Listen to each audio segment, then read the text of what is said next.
All right, here we go. Salute to NBA Nation on this Wednesday afternoon. A blockbuster has just been announced, man. This is the NBA report, and we're here to break down this Pascal Siakam trade to the Indiana Pacers. The rumored trade that we heard about last night. They said it was going to be hot. It was hot on the stove, and it looks like it's just about done because according to Woj, Pascal Siakam has been traded from the Toronto Raptors to the Indiana Pacers in exchange for Bruce Brown and two 2024 first-rounders and a 2026 first-round pick. They're also including the New Orleans Pelicans in the deal, who will send a second-round pick to Indiana, and Kyra Lewis Jr.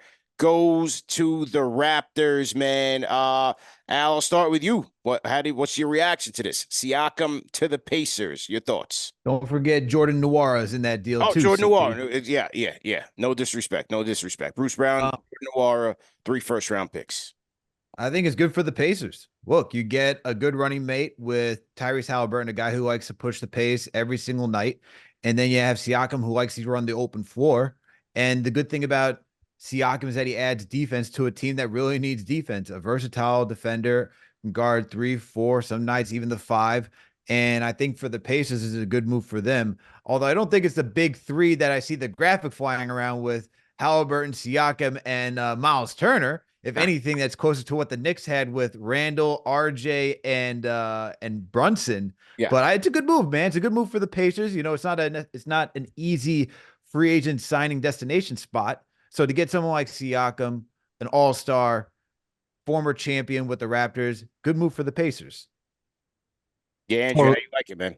Yeah, I totally agree with Al. I would say that I really wanted to see Pascal on the Mavs because I thought that would bring him closer to winning a championship for him and the Mavs organization. I don't think that does that for the Pacers, but I do think it's a good move. I think no matter where he went, it would benefit him to tap into what he was with Kawhi, running lanes, running the floor, be a little bit less isocentric. And I think, as Al pointed out, with the way the Pacers push the pace, I mean, he's going to be able to be just that. Now he can tap into his ISO game because the Pacers don't really have a guy who operates in that mid post in the middle of the area of the court. Like, I think that's a great fit in that regard because you do need players that in the playoffs, late game situations, end of shot clock situations, go up and get you a bucket in the mid range. And I think Pascal could do that. I love the fit. I just felt like Pascal, to give him the best chance to win a championship, it would have been with the Mavs. Now, I mean, Al talked about the Pacers defense. The offense is going to be elite, and shout to Rick for really tapping into the modern style of basketball, using analytics, shooting a lot of threes, quick hitting offense. But will their defense be good enough? I think that brings them a little bit closer, but I'm not sure it's enough to win the East. Yeah. I like the trade. I'm with you. I felt like the Mavs, he would have had a better chance of competing with the Mavs, and that would have been an interesting look. But the Pacers have been the team for me. That's been a team that I've pegged them with Pascal Siakam for the longest time. You know, they needed wing depth, they needed wing defense, they needed a wing scorer and a playmaker, man. Pacers #1 in points per possession in transition. You bring in a guy like a Pascal Siakam who's in the 90th percentile in the league in transition. He fits right into what they're looking to do.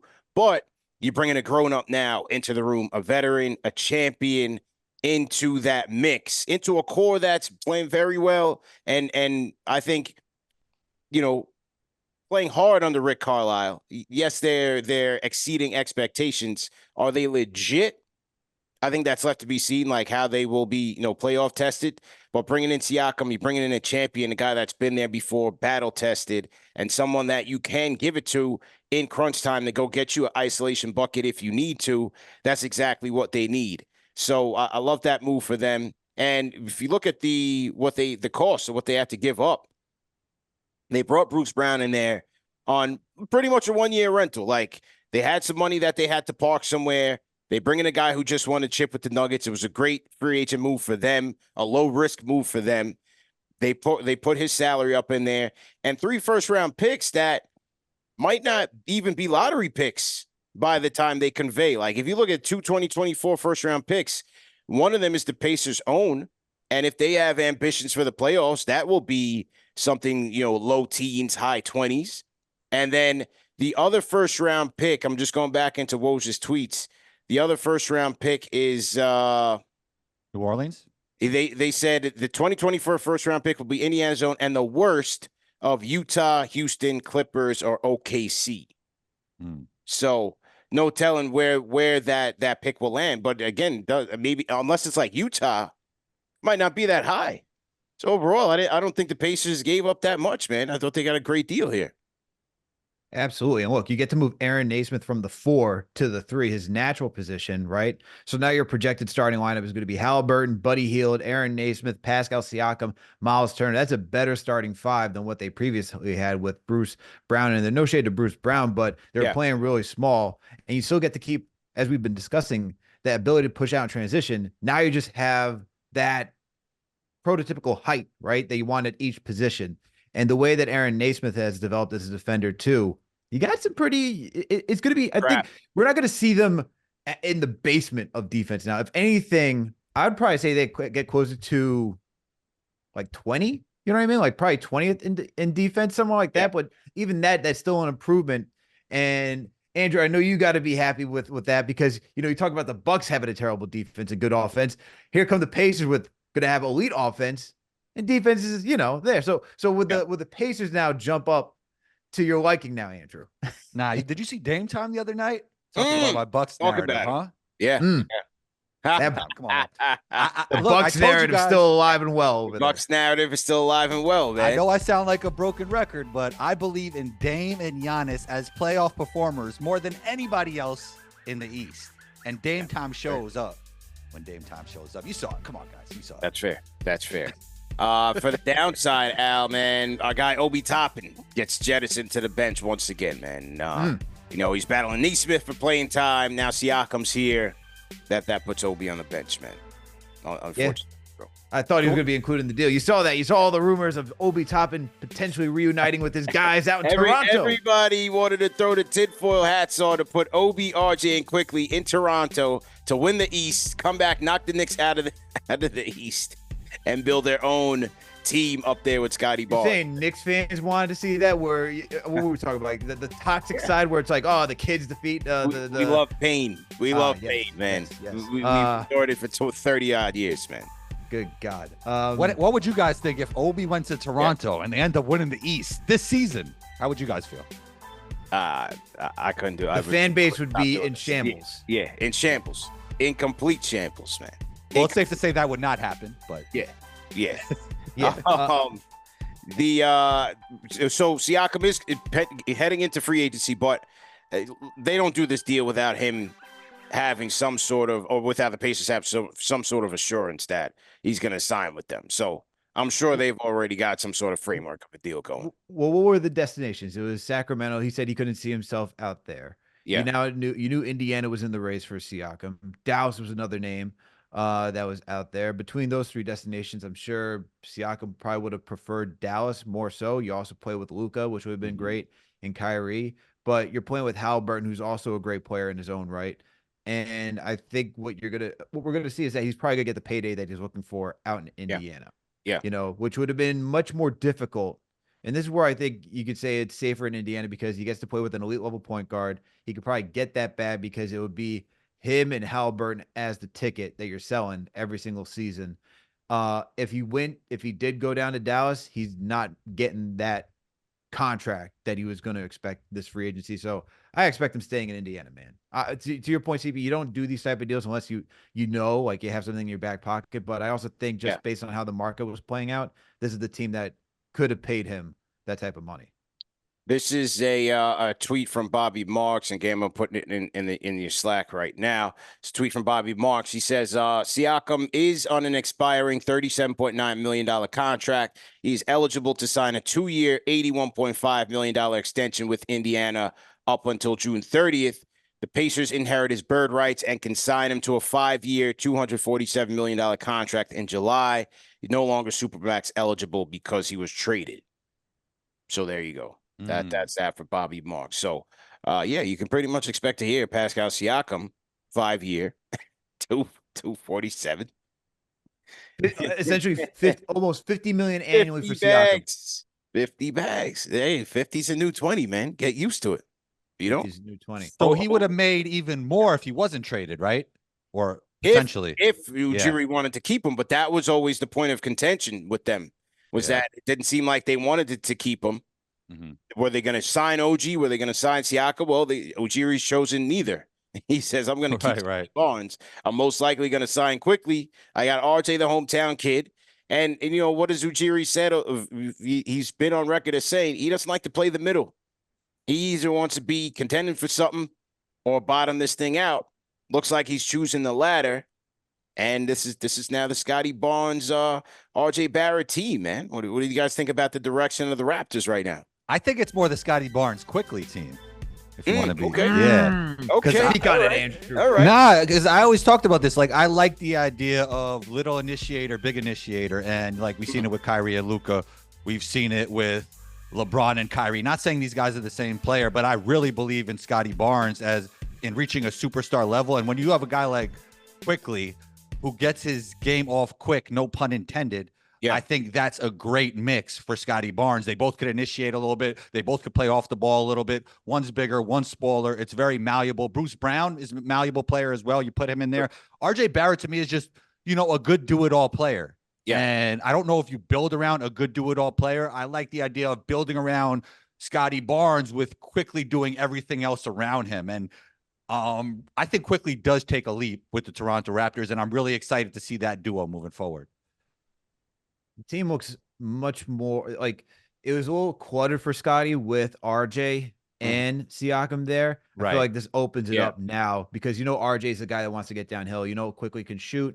You have Pirtle, who's also there. He's not a shooter. He really clogs up the paint as well. He's kind of like Mitchell Robinson as we would watch for the Knicks, where not much outside of the paint. So this helps Scottie Barnes become that focal point of that offense. And then Bruce Brown, you have a slasher right there, right? And I like this team for the Raptors for the short term. But do you guys think that this team? I'm going to ask it because now that we got the Siakam trade, and now we see that Bruce Brown's on this team, Raptors 15-25. Okay, they're 12th right now. So they're one game out of being 10th in the play-in. You got the Brooklyn Nets who are 16-23. Do you see the Raptors team? Or sorry, what do you got? 2.5 games out. Do you see the Raptors get into the play-in with this roster? No, but I think they're bottoming it out. You know what I mean? But I think you could see them trading Bruce Brown. I think you could see them trading Bruce Brown and trying to get some more draft capital there. Now, salary matching might get interesting because he's making a much larger salary this year. But I don't see them trying to keep him. I think they would try to flip him to a contender, get some more draft capital there, and take it from there. Because this year he's making 22. He's got 22 million and a team option at 23 next year. So could they make the play-in? I mean, anything's possible. But without Siakam, it's going to be even tougher for them. Gonna definitely be tougher for them. I've been really high on Scottie Barnes since the draft, and I believe he can become a superstar. I'd like to hear your guys' thoughts on where you land on Scottie Barnes as a potential superstar in the future. I love Scottie Barnes. Big fan of Scottie Barnes. Now, like his sophomore year wasn't as great, but like he has all the potential in the world, man. With his size, his ability to play, make, run the floor, initiate offense. Shooting's better this year. Shooting has gotten better. 3-point shooting has gotten way better this year. So yeah, there's a lot to love about Scottie Barnes, man, for sure. Absolutely. Al, go ahead. Your thoughts on Barnes? No, I like Scottie Barnes. I think he's definitely a guy that you would build around. He's the right decision. It's the right decision to build around him and move off of Siakam, OG, and everybody else, and just tear this thing down and rebuild it again. Thinking about Scottie, and that's what they've done, right? That's why they've gone after guys like RJ and Quickly to think about Scottie.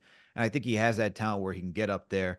The versatility on defense, the shooting is definitely much more improved, as you guys mentioned. And it just seems like he put more work into his game this offseason because everyone understood, like, that's why he had a sophomore slump, is that everyone understood his game. He was now part of the scouting report, like, okay, this is how you stop Scottie. This is what you got to do. And now he's just adapted to be a guy that you can go to consistently on a night-to-night basis. And that's what you want to see. And when you can do that going into your third year, that gives the confidence that you can build around him and that he could be one of your top dogs. I don't see why he can't be a superstar in this league. It's just, how do you fit the right pieces around him, right? He's only as good. Like, do I think he's going to be like, Andrew? You think like he's going to be like Giannis or an Embiid? Is that what you're thinking? Because I think he could be good, but it all depends on like the pairing. Where if I look at Giannis and Jokic, those guys can carry a team no matter the circumstances. I don't know if Scottie can do that, but if you're telling me that you're going to have the right pieces around him and quickly, and guys like RJ can develop, I definitely see him being the lead in leading a team for a championship.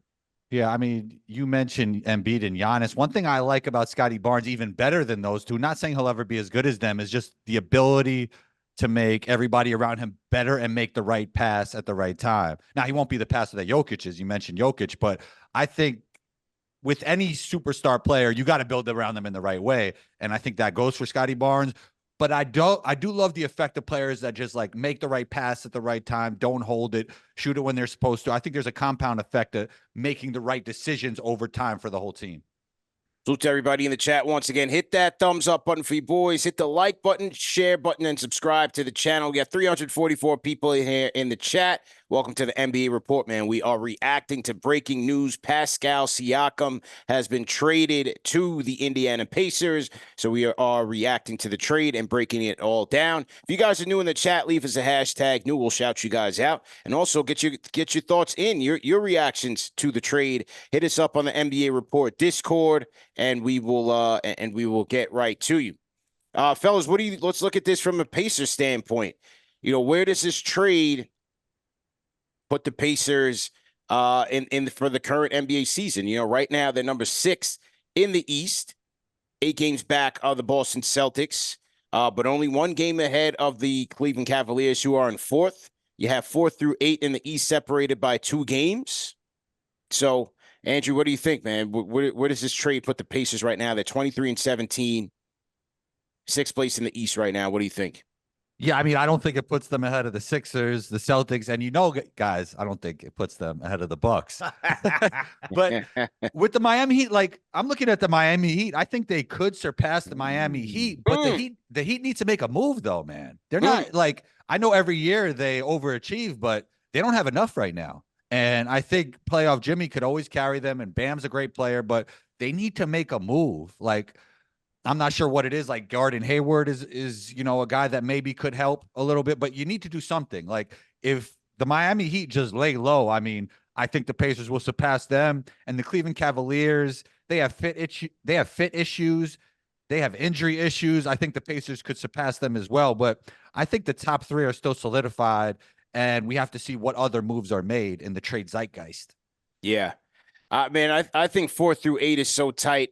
There's no telling. But like you said, man, like 1 through 3 is kind of, there's a ceiling there, right? Right under 3, where I don't think they're going to get above. Now, if your Milwaukee Bucks do slide to the pack, with Indiana having winning that season series already, things could change kind of quickly. But right now, I think 1 through 3 is kind of out of their reach. But 4 through 8, it could be any man's guess, because there's so much parity there. Cleveland could come back from injury.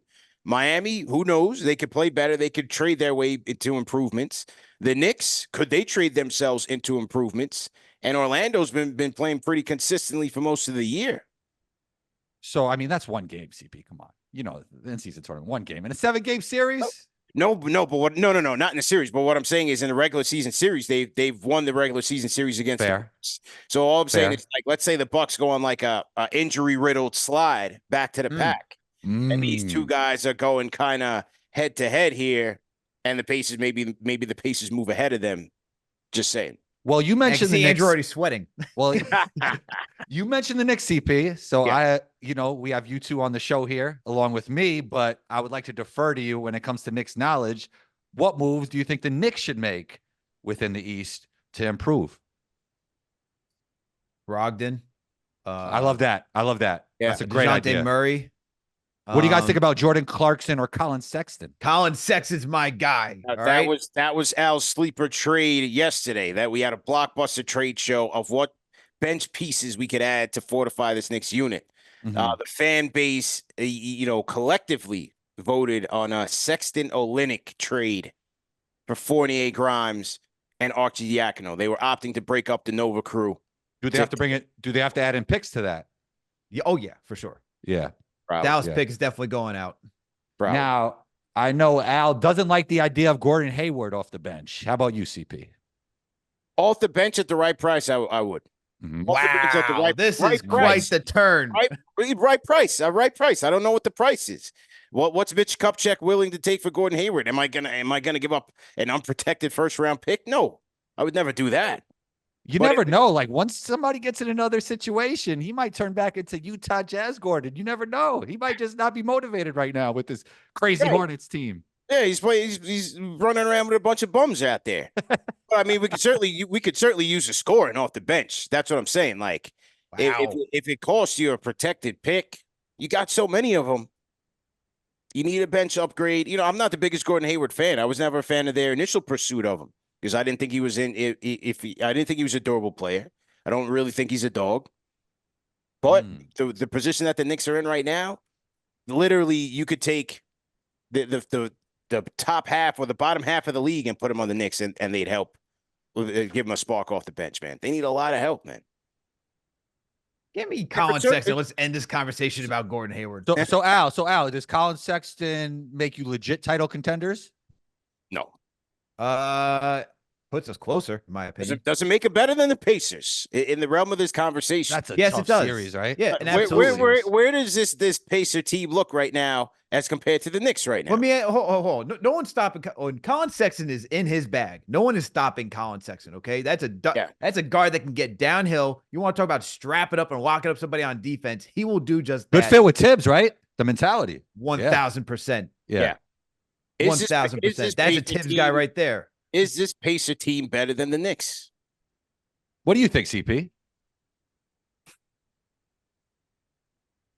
Right now, I'm going to say yes. And they've You already. think the Pacers are better than the Knicks? Are you saying that the Pacers are better than the Knicks, or the Knicks better? Trade right now? Yeah. Yes. I think so. The Knicks need to address the bench, man. They need bench help, bro. They need bench. Fair. That's fair. They got Mathurin off the bench. Yeah. It feels like the Knicks should be able to do it, right? That's not too much to ask for. Some bench help. You're not looking for a superstar, right? I mean, some bench help is not too much to ask for. Well, it is if you have a certain budget. True. You know what I mean? Like for the Knicks are not like other teams that are in, let's say, that top 6 collectively in the league, where you can spare, get rid of this first round pick because this guy I know can really solidify my chances with my depth, right? The Knicks are in a position where they need depth to be competitive, but they're not looking for a piece to like be a true contender this year because they're just not there right now. But do you guys believe it's worth it to make that move? For the right price, yeah, because they have a ton of assets. Okay. For the right, yeah, definitely. And that's how the Knicks have operated around the trade deadline, like really trying to go, bargain basement hunting and trying to find a fit piece at the right cost. Does it cause hesitancy because of that elephant in the room with Embiid and things of that nature to not trade assets right now? Well, I don't think Embiid's leaving. Yeah, that Embiid thing is sailed, but I think for like a Spider Mitchell type of player, yeah. Okay. Oh man, don't start about Donovan Mitchell and potentially the Miami Heat. Then CP's really gonna be upset, Andrew. I think he didn't like that take. He didn't like that. CP did like that. I think CP did not like that take whatsoever. To think of Donovan Mitchell in a Miami Heat jersey. Yeah. But if you look at the Pacers, bench, I mean, between Andrew Nembhard, Benedict Mathurin, Isaiah Jackson's playing pretty well. You got Jalen Smith, Obi Toppin on that bench. That's a better bench than what the Knicks have. Yeah. Just because Nembhard and Benedict Mathurin could be our scorers who can go create for themselves. And consistency is up and down, but they can at least go create for themselves. For the Knicks, you're relying on Deuce, Josh Hart, Precious. not a lot of confidence. I feel like they got too much firepower. They have too much firepower right now. Whenever the Heat move off you quick, it's not a good sign. And that's what happened with Precious. Yeah, I forgot. Yeah, he couldn't even That's stick not. around. That's, Spolster couldn't even work with him. yeah, that's not a good sign. That's to tell you something. That's why I've been waiting for Jericho Sims to get back into the rotation. I'm like, what are we doing here? Yeah, that should tell you something, man. All right, before we move on to Siakam thing, let's hear from our guy Stilico on the NBA Report Discord. So Stilico, the resident president of the Knicks Fan TV Discord. Oh, look what he did there. Heads over to the NBA Report, man. Talk about support. Let's go, man. Stilico, what's good, bro? 1 2 1 2. Loud and clear, sir. You have the floor. First things first, it has to be said. I was sad that I saw the trade and Obi wasn't included. I know it's just because I'm a Knicks fan. Yeah. And I know it's just because I wanted Toronto to become MSG North. Yeah. But that much had to be said. And secondarily, like somebody in the Discord was saying earlier, I have no clue who is going to be an actual power forward for this Raptors team going forward. Like, they got to get another deal done because they do not have an adequate starting power forward compared to the rest of the league, and especially the rest of the East at this point. Yeah, I mean, did he completely address their size issues? No, but certainly on the defensive end, they got more length, they got more switchable, they got more versatile, they got smarter. Still like the pickup.